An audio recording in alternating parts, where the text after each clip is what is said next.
Madrid Radio Online presenta Opinión Popular.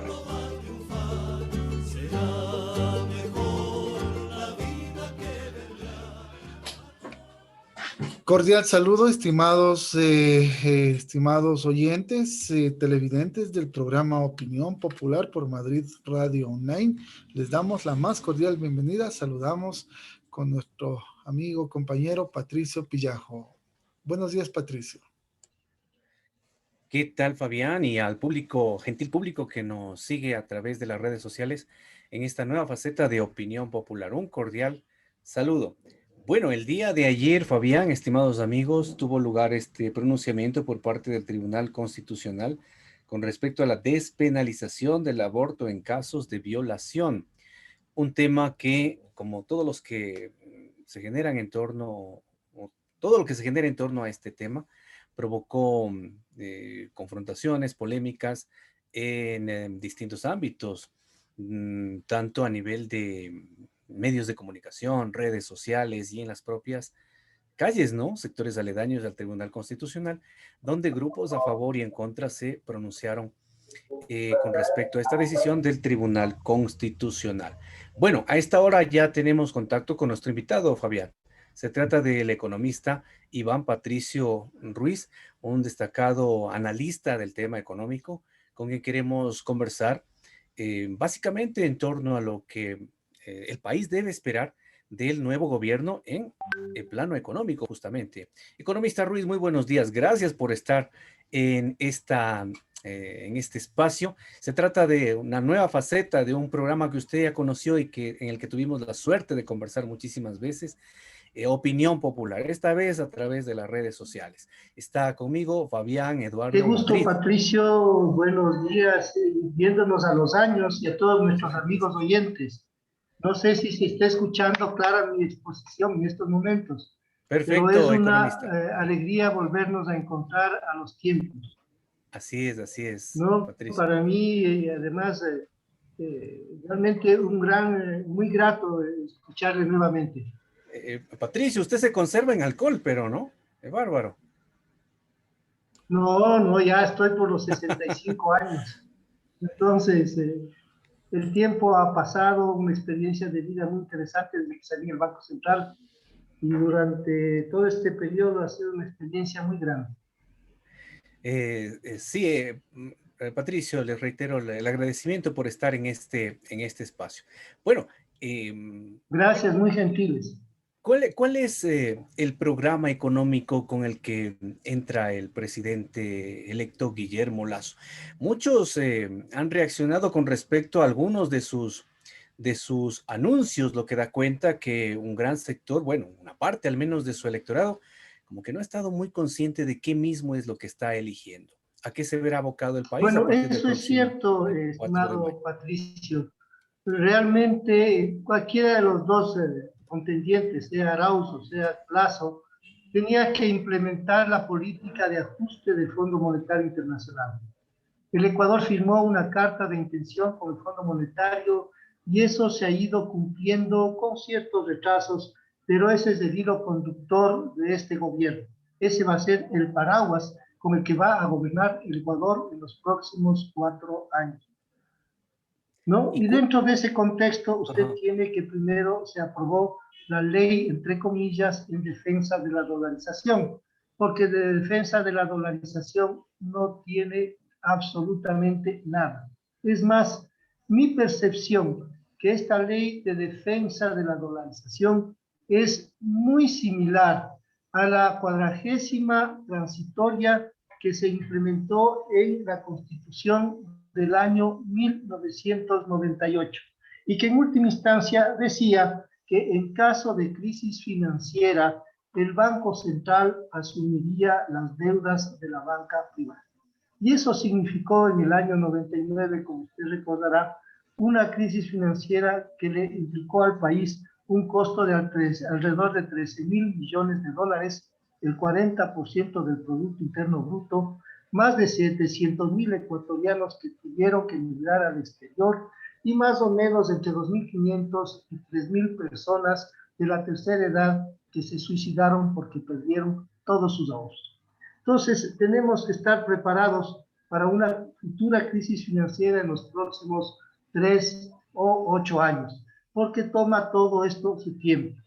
Y es una pena que los ecuatorianos tengan tan poca memoria y se olviden de las políticas de ajuste que duraron en el periodo 1981-2003, en que el Ecuador firmó nada menos que 14 cartas de intención con el Fondo Monetario Internacional, y en el año 2003 se pensaba implementar la ley Trole 1 y Trole 2.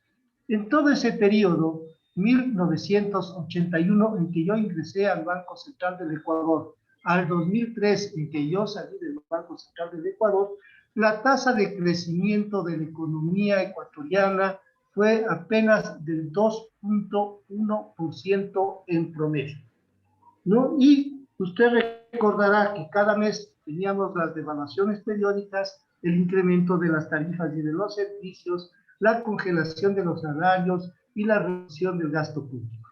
Lo que nos espera en los próximos 4 años es algo similar o quizá peor, porque Ecuador está viviendo, y América Latina en general, una de las peores crisis económicas en los últimos 100 años, agravados por la epidemia que estamos viviendo en nuestros países. ¿Qué es lo que vamos a tener nosotros? Ya empezamos. El incremento de los servicios de las tarifas.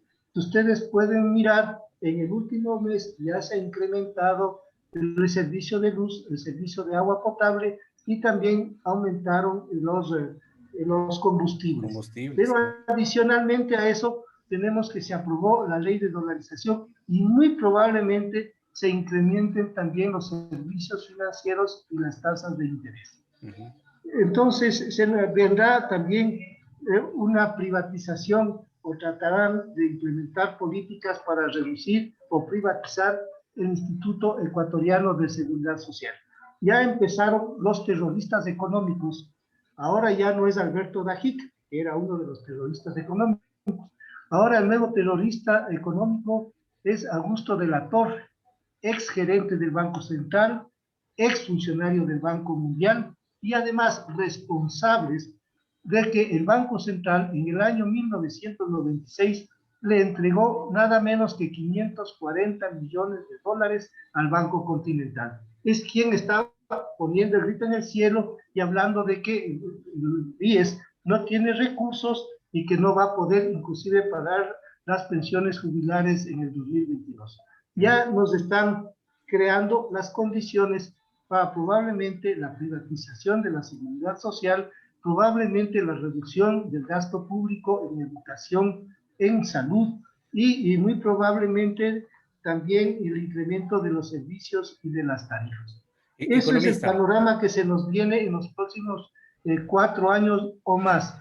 Si me permite, Patricio, para terminar un poco la idea, la economía ecuatoriana en el 2020 decreció en alrededor de menos 10 a menos 12%. Y tal como estamos viendo en este año, en que no existe políticas de reactivación, ni va a haber políticas de reactivación, es probable que tengamos una nueva caída del Producto Interno Bruto entre menos 2 y menos 3%. Es bien complicado el panorama. Estamos con Fabián Eduardo Madrid, quien tiene también preguntas que realizar, economista. Claro, un gusto, Fabián. Gracias, cordial saludo, economista Iván Patricio Ruiz. Te saluda Fabián Madrid. También tuvimos la oportunidad de estar en medios de comunicación anteriormente con Patricio Pillajo. Entrando ya al tema de la educación, estimado economista, justamente la ley de educación fue aprobada por la Asamblea, pero el señor presidente Lenín Moreno ya la aprobó, la mandó al registro oficial con una pequeña observación en su Twitter que decía: espero que hayan visto las fuentes de financiamiento.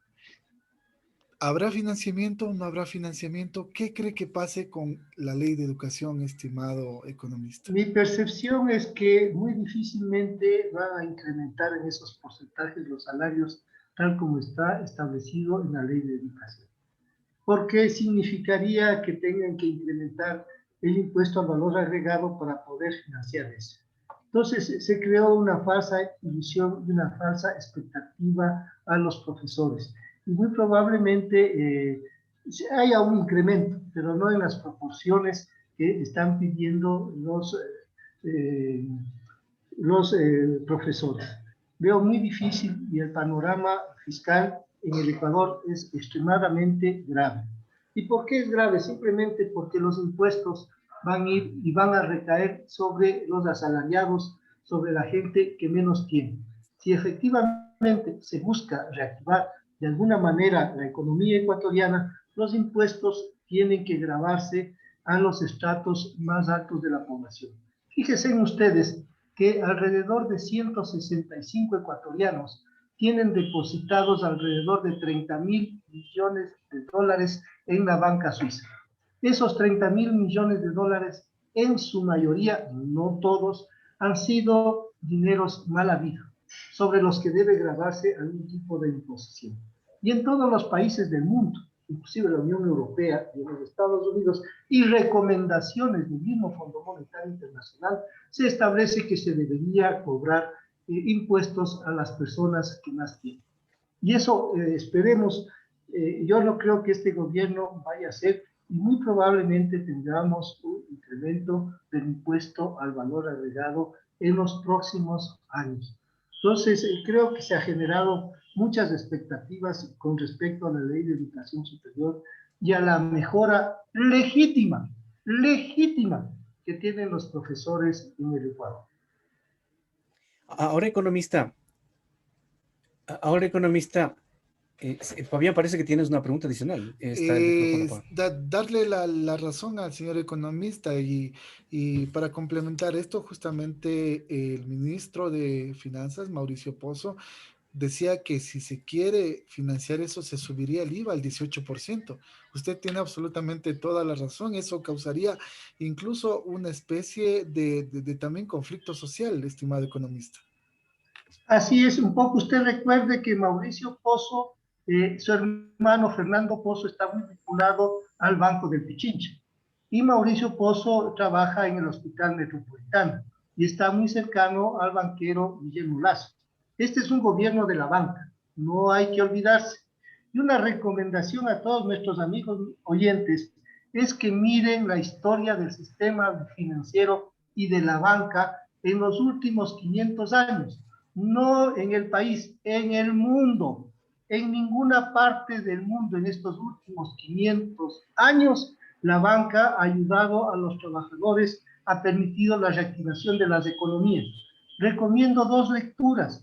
Un libro hermoso de William Shakespeare que se llama El Mercader de Venecia. Y un libro hermoso de Emilio Zola que se llama El Dinero. Y en el caso ecuatoriano, llamo a la reflexión de los ecuatorianos a que miren cuál era el papel y el rol de la banca a inicios del siglo XX con el Banco Comercial y Agrícola en la ciudad de Guayaquil, que inclusive emitía su propio dinero. Entonces, esa es la cruda realidad.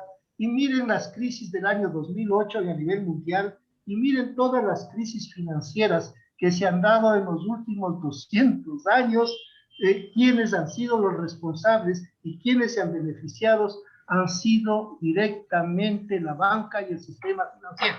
Estimado amigo, mientras no bajen las tasas de interés, que tenemos unas tasas de interés de consumo del 17.8 y de microcrédito del 28.5, en una economía en deflación y en recesión, el país no saldrá nunca de la crisis.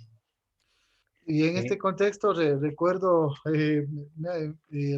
una frase de un gran amigo y también jefe anteriormente, el periodista Daniel Álvarez Tenorio, que también anteriormente decía que este año va a ser del consumismo, con su mismo saco, con su mismo pantalón y con su mismo par de zapatos, porque la economía está Así es. muy difícil. Tiene toda la razón, pero mire, en el caso de Estados Unidos, o sea, el gobierno está dando ayuda a la gente que se ha quedado sin empleo, entre 900 y 1.600 dólares mensuales. Igualmente está haciendo la Unión Europea.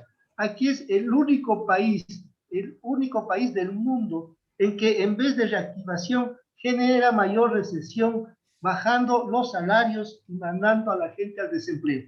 En Ecuador debemos estar en el orden de entre 800.000 y 1 millón de ecuatorianos que se han visto privados del empleo en el último año. Y eso va a ser muy difícil recuperar en los próximos 5 o inclusive 10 años. Economista, claro, el presidente electo ha entrado diciendo que el sector público es el problema. Y es que en estos últimos años se ha manejado el discurso de que ha habido, particularmente en el gobierno correísta, un excesivo endeudamiento. Claro, las deudas que adquirió el presidente Moreno no se las contabiliza ahí, ¿no? Pero la idea ha quedado flotando en el ambiente social, económico del país. Demasiada deuda, excesivo gasto público, un aparato burocrático descomunal, que es lo que entorpece digamos, la marcha de la economía. Entonces, el sector público es el problema, ha dicho el presidente electo. Indefectiblemente va a tener que verse abocado a lo que es la reducción del gasto público, pero de por medio hay también aspectos de carácter constitucional y legal que, por ejemplo, en la privatización de algunos sectores le va a ser difícil llevar a cabo, economista. Esperemos que así sea. Y lo que dice Guillermo Lasso, como todos conocemos, es un bachiller y ha sido banquero. No conoce el tema del sector público y lo que conoce es cómo ganar y cómo hacer utilidades. Como lo hizo en el año 99 en la crisis financiera. Yo quiero señalar lo siguiente. El eje que reactiva la economía en cualquier parte del mundo es precisamente el Estado.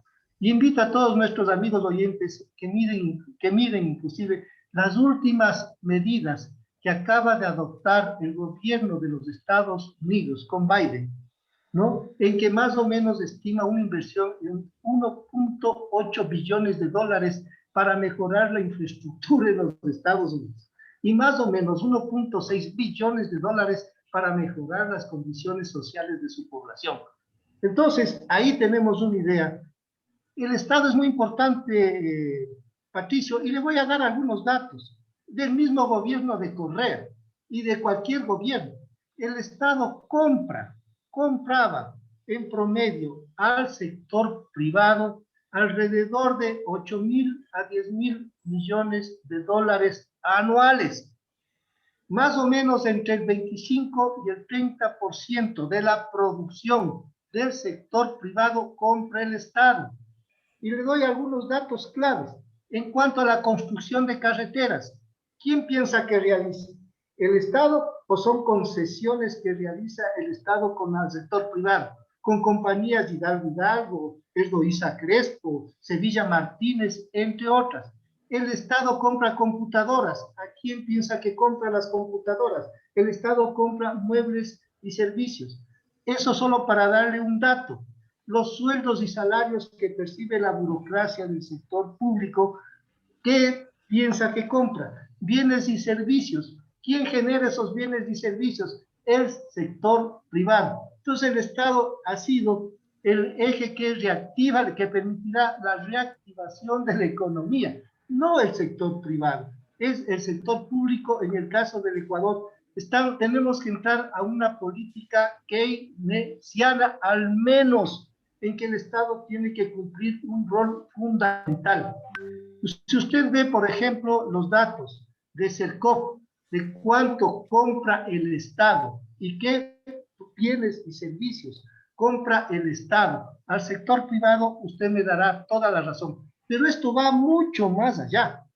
Mire, yo quiero aquí decir que quien financia inclusive las campañas electorales para que el señor Lasso llegue a la presidencia es precisamente el sector privado, que pone dinero para las campañas electorales y a cambio del dinero que pone para las campañas recibe ciertos beneficios del Estado, entre otros ministerios claves, como el Ministerio de Finanzas, como el Ministerio de Obras Públicas y demás. Si usted puede ver inclusive a primera vista el grupo de ministros para el Frente Social que ha planteado Guillermo Lasso, muchos de ellos están vinculados al sector privado y están vinculados a los negocios. ¿Por qué? Porque seguramente ellos metieron plata en la campaña y ahora quieren obtener los recursos que les pueda dar eso. Igual pasa con los asambleístas. Ningún asambleísta invierte $250,000 o $300,000 para ir a ganar $100,000 en la asamblea. O sea, tiene que sacar al menos lo que invirtió en su campaña. Entonces, ese es el engranaje de corrupción que está viviendo esta falsa democracia en la que estamos viviendo, Patricio. Y el rol del Estado va a seguir siendo fundamental, vital, para poder reactivar la economía. Y le voy a dar algunos datos que son importantes. Si usted no incrementa los salarios, ¿cómo va a reactivar la economía? ¿Cómo usted va a comprar más bienes y servicios? ¿A quién se le puede ocurrir que puede reactivar la economía congelando los salarios o bajando los salarios o mandando la desocupación a la gente? Es simplemente carecer de cerebro. No, usted necesita que la gente tenga dinero, poder adquisitivo para comprar bienes y servicios que produce el sector privado y pueda reactivarse la economía de alguna manera, como están haciendo todos los países del mundo, ¿no? Entonces, el caso del bachiller Guillermo Lazo, que es bachiller con cierta experiencia en la banca, gran experiencia en la banca, gran experiencia en hacer negocios. Por favor, en hacer negocios. No es lo mismo que la función pública, que es un servicio que se brinda a la colectividad. Son dos conceptos totalmente diferentes. Por eso hay que fortalecer la educación, hay que fortalecer la salud. Eso es clave en cualquier país del mundo. Y les voy a dar un par de datos. Miren, los países que mejor han sorteado la pandemia son los países de Oriente Medio que tienen una economía planificada. El Ecuador tiene 17 millones de habitantes y tiene 360,000 casos de COVID y más de 40,000 muertos. La República Popular China tiene nada menos que 1.400 millones de habitantes, equivalentes a la población total de América, de Europa y de África, y tuvo 100,000 casos y 3,000 muertos. Pero no hablemos de China, que son de dimensiones gigantescas. Taiwán, 41 millones de habitantes y 11 muertos. Entonces, donde existe una salud pública, ha sido donde mejor se ha podido manejar la pandemia en el mundo. Miren los datos de Vietnam, miren los datos de Corea del Sur. Entonces, es fundamental, en momentos que estamos viviendo, fortalecer el rol que tiene el Estado en educación y en salud. Por eso es tan legítimo el incremento salarial a los profesores. Es lo más legítimo, es más, los profesores les formaron a los que hoy son asambleístas y a los que hoy son presidentes, por favor. Ahora, el 90% de lo que es servidores públicos está concentrado precisamente en educación, ¿no? En no lo que es el área de educación y salud, ahí está lo fuerte. Salud y fuerzas armadas. Fuerza pública, sí. Ahí incluiríamos a los policías. Usted ya no puede reducir, ¿no? Más. Claro, ¿de dónde van a recortar? Están muertos. ¿De dónde van a recortar? El Ministerio de Industrias ya casi no existe. El Ministerio y otros ministerios son poquitos. El Ministerio de Ambiente serán unas 300 personas, 250 personas. O sea, ¿a quién se le puede ocurrir reducir más del Estado?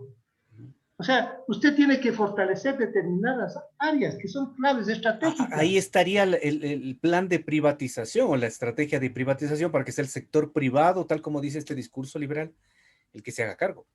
Pero usted ve que el sector privado vive del Estado. ¿Qué tal si el Estado deja de comprar al sector privado los 8,000 o 9,000 millones de dólares que les compra anualmente y compra en Perú o compra en Colombia? O compra a los Estados Unidos, Unión Europea. ¿Qué tal si el Estado deja de comprarles a las empresas nacionales? A ver cuántas empresas sobreviven. O sea, Patricio, es importante que los ecuatorianos miren cuánto compra el Estado ecuatoriano al sector privado. Eso está en el CERCOP. Usted puede mirar ahí y en los informes anuales. 1. 2. ¿Qué tal si usted reduce los salarios a la gente del sector público? ¿Quién va a comprar los bienes y servicios que produce el sector privado? O sea, eso es un eje dinamizador de la economía, aquí y en cualquier parte del mundo. O sea, lo que hay que evitar y hay que controlar es el engranaje de corrupción. ¿Y quién es el responsable directo de la corrupción? Precisamente es el sector privado. ¿Quién es el que da las coimas? ¿Quién es el que pone los ministros? ¿Quién es el que pone los subsecretarios? ¿Quién es el que hace las obras de infraestructura? el sector privado. Entonces, eso la gente casi como que no ve. Que no ve, por ejemplo, que el sector privado es quien nombra al ministro, y es ese ministro el que nombra al subsecretario, y ese subsecretario es el que hace las compras del sector público al sector privado. Y ahí están las coimas, y ahí está la corrupción, y ahí está el sobreprecio. Miren la cuestión de medicamentos, miren obras públicas, miren la Contraloría, quienes están implicados. Entonces, eso es simplemente observar. Y simplemente a los amigos oyentes les invito a ser un poco más de objetivos. Miren, por ejemplo, la hoja de vida de los ministros. Miren cuál ha sido su currículum. Miren a qué sectores empresariales están vinculados. Miren qué sectores empresariales se va a vincular. Ya le puedo dar algunos datos. Ustedes pueden mirar en el comercio el día de hoy. Está más o menos la hoja de vida de los ministros. Y hay muchos que son empresarios, vinculados a hospitales, al Hospital Metropolitano, al Hospital de los Valles. ¿A quién cree que va a beneficiar? ¿A 10? ¿A la salud pública? Por favor, amigos ecuatorianos. Claro, la comisión de vacunación. Tenemos que reflexionar y tener la mente más abierta. Esa comisión de vacunación del presidente, o que va a crear el presidente electo, está encabezada por no por un médico, no por un empresario. Ese es el enfoque. Bueno, eso es lo que eligió el país, economista. Bueno, eso de la elección del país hay que dudar mucho. Primero, no se sabe cómo llegó a la segunda vuelta. Y tampoco se sabe cómo ganó en la segunda vuelta, estimado Patricio. O sea, yo ya no creo en un Tribunal Supremo Electoral. No tengo credibilidad en las instituciones del país, personalmente. En casi ninguna. Porque ahora ni en la iglesia. El Papa Francisco acaba de destituir a un obispo. Entonces, estamos en una situación en que hay una crisis de valores completa. En la Contraloría, fíjese el último escándalo en la Contraloría, el Contralor Celi y toda su pandilla. Entonces, el país tiene que tomar medidas contra la corrupción generalizada, contra los grupos delincuentes organizados que se han tomado buena parte del Estado. Se tiene que hacer algo, porque así ya no podemos seguir. Bueno, esperemos que este gobierno haga algo. Bueno, y en este sentido, estimado economista, vemos que la corrupción también ha llegado a la alcaldía de Quito con tantas acusaciones. ¿Cuál es su criterio al respecto? Como le acabo de señalar, la delincuencia organizada se ha tomado la mayoría de instituciones del país. O sea, la gente honesta y digna que hay en todos los gobiernos y que hay en todas las instituciones va siendo cada vez más minoría. Y eso es una pena, porque no puede ser un Estado fallido, un Estado manejado por delincuentes. Eso no podemos permitir los ecuatorianos. Creo que la gente honesta es más, pero tiene menos poder y menos incidencia. Y eso es muy preocupante y nos quita a nosotros muchas esperanzas. Porque además los medios de comunicación, estimado Patricio, da la vocería a gente como el señor Augusto de la Torre, o a exministros que regresaron después de haber robado al país después de 15, 20 años, como Alberto Dajic, el terrorista económico, y que por cierto tuvo la amnistía de Rafael Correa, porque Rafael Correa con Alberto Dajic formaban parte de los grupos llamados los Gustavitos. Entonces, eran amigos. Del expresidente. Claro. Bueno. Y hay una relación muy cercana, y esto, mis amigos oyentes, entre Guillermo Lasso y Correa, porque ambos son fundamentalistas religiosos. El uno forma parte del grupo lasallano, que fue a dar clases de catequesis en Zumbagua, y que formaba parte del grupo de catequesis de los Gustavitos, que lideraba Gustavo Noboa Bejarano, y el otro es del grupo Opus Dei. El Opus Dei, claro. Entonces hay una identidad. Ahí coinciden, ¿no? Por ejemplo, en las regulaciones, como por ejemplo la que aprobó el Tribunal Constitucional, ¿no? Ahí coinciden, su ética es... Así es. Y hago una invitación a nuestros amigos oyentes.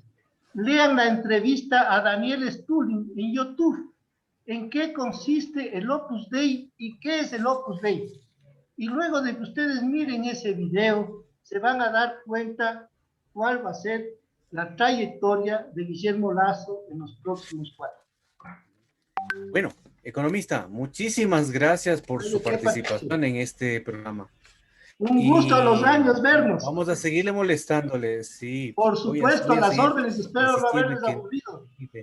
Al contrario, señor economista, agradecerle y que esta sea la primera de muchas invitaciones y de muchas ocasiones que podamos contar con su valioso aporte, debido a que es una persona que maneja la parte económica de una excelente manera por su experticia y su experiencia en una entidad tan grande como ha sido el Banco Central, estimado Patricio. Así es, muy gentil, pero para terminar un minuto, el Banco Central, amigos oyentes, siempre ha sido controlado directa o indirectamente por la banca privada en el Ecuador. Es más, sus principales ejecutivos han ido a formar parte del sistema financiero y de la banca, empezando, por ejemplo, con Abelardo Pachano Bertero, quien fue gerente del Banco Central, y luego dueño de Produbanco. Del grupo Produbanco. ¿No? Tenemos también a Mauricio Pozo, que trabajó en el Banco Central, ¿no? Y tenemos, qué sé yo, ahorita uno de los miembros del directorio del Banco de Pichincha fue director general de estudios del Banco Central. Mauricio Yepes, que fue gerente del Banco Central, pasó a trabajar como gerente del Banco de Guayaquil. Y así sucesivamente. La banca privada siempre, directa o indirectamente, ha manejado el Banco Central y fue la responsable directa de la crisis del 99. De eso no debemos olvidarnos, ecuatorianos. Gracias. Economista, muchas gracias. ¿No hay de qué? Fabián, nos despedimos también nosotros. Sí, un gusto. Así es, muchas gracias. Un gusto, tarde, estimado economista. Amigos. Gracias, Suerte, que la Patricio. pase muy bien. Ustedes. Gracias. Suerte, estimado economista, Patricio. Estimados oyentes, gracias. Hasta una próxima oportunidad. Igualmente, cuídense. Gracias. Madrid Hasta la Radio próxima. Online presentó Opinión Popular.